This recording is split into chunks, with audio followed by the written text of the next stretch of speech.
parang yung mga slide-slide, yung mga tatalong. Ayan, ganyan! Boom! Ganda!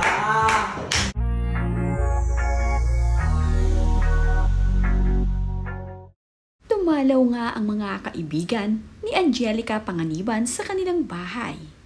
Makikita naman ang anak ni Angelica na malapit na sa kanyang mga matatalik na kaibigan at kilalang-kilala na nga ang mga ito. Naghanda naman ng masarap na hapunan itong si Angelica. At siya nga mismo ang nagluto ng masasarap na pagkain na kanilang pinagsaluhan ng kanyang mga kaibigan. Ang kanya namang anak na si Baby Bean matapos nga silang kumain ay nagpakitang gilas dito sa kanila. Makikita itong si Bean na nagpapasikat sa mga kaibigan niya. Tuwang-tuwa nga itong si Baby Bean at talaga namang bigay todo sa kanyang ginagawa. Panay nga ang pose nito at talon.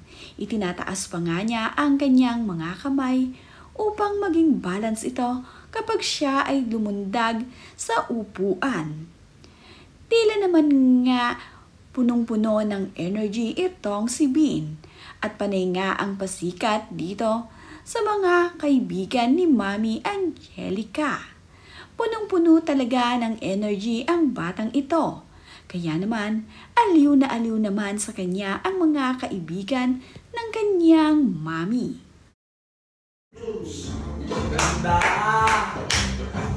Ulit. May coach Tinuruan. Hindi naman nasama sa larawan ang asawa ni Angelica na si Greg Homan.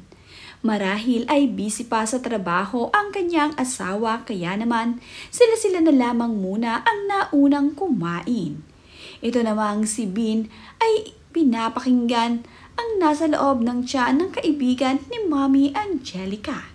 Excited na nga ito sa magiging baby ng kanyang tita.